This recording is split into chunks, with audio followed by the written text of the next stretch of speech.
नमस्ते बच्चों। DAV MOIL public school e learning class में आपका स्वागत है। मैं आपकी हिंदी विषय अध्यापिका अंजलि राघुर्ते। प्यारे बच्चों, आज हम पाठ 16 अभ्यास का अगला भाग पढ़ने जा रहे हैं।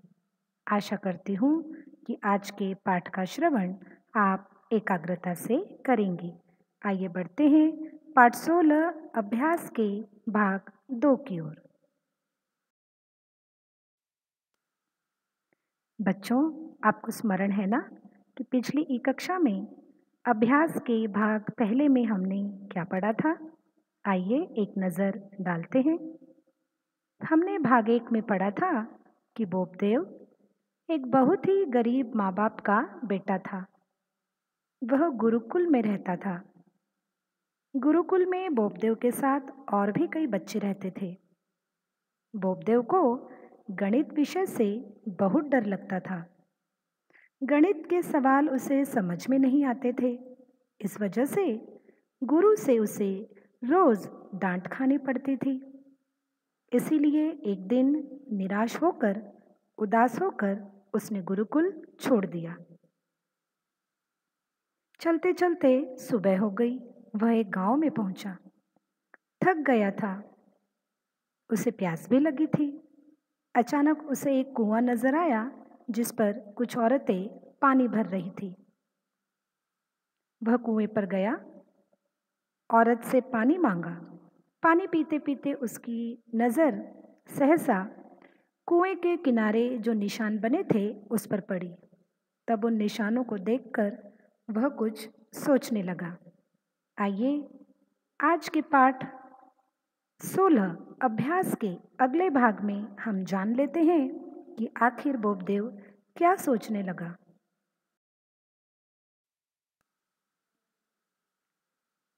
उसे सोचते देख पानी पिलाने वाली औरत ने सोचा, बालक और पानी पीना चाहता है।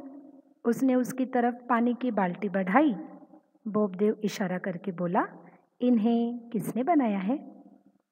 बच्चों, औरत को लगा कि बोपदेव पानी पीना चाहता है, लेकिन वह पानी नहीं पीना चाहता था, बल्कि जो कुएं के किनारे निशान बने थे ना, वो उन निशानों के बारे में सोच रहा था कि इन्हें किसने बनाया है। और वही सवाल इशारा करके उसने कुएं पर पानी भरती हुई एक औरत से पूछे।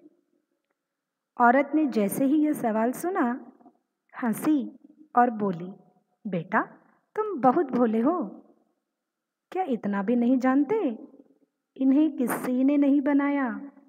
यह तो रस्सी के निशान हैं। देखा, औरत भी हंस पड़ी और बोली कि बड़े भोले हो तुम। भला ये जो निशान है पत्थर पर बने हुए, उसे भी कोई बनाता है? वो तो अपने आप बन गए हैं। आइए देखते हैं औरत ने क्या जवाब दिया। निशान किस प्रकार से बने पत्थर पर? पत्थर पर से रगड़ खाती हुई रस्सी कुएं के अंदर जाती है और बाहर आती है। हजारों बार की रगड़ से ये निशान बने हैं। समझ में आया ना? कुएं में हम बाल्टी डालते हैं रस्सी की सहायता से। अब पत्थर पर से रगड़ खाती हुई रस्सी कुएं के अंदर जाती है, उसी रास्ते से वह बाहर भी आती है।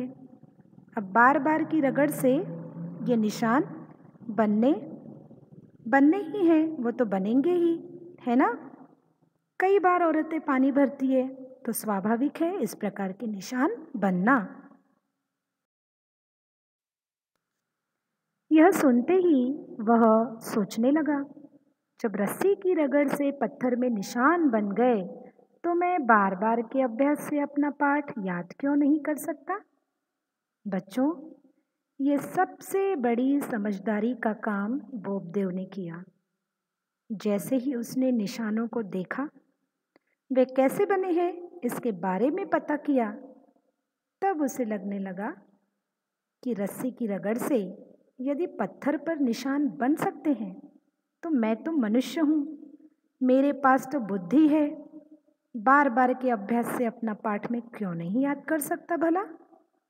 मैं अब गणित का सवाल बार बार हल करूंगा। जो नहीं समझ आएगा उसका तब तक अभ्यास करूंगा जब तक वह समझ में आए। बच्चों, यह सबसे बड़ा हिम्मत वाला काम बोपदेव ने किया। बोपदेव गुरुकुल में वापस लौट आया। वह अभ्यास करने लगा। वही बोपदेव बाद में बहुत बड़ा विद्वान बना। देखा, इस पाठ का अंत कितने अच्छी बातों के साथ हुआ है कि वह अभ्यास करने लगा और अभ्यास करते करते बोपदेव एक दिन बहुत बड़ा विद्वान बन गया। बच्चों, यहाँ पर हमारा पाठ 16 अभ्यास समाप्त होता है।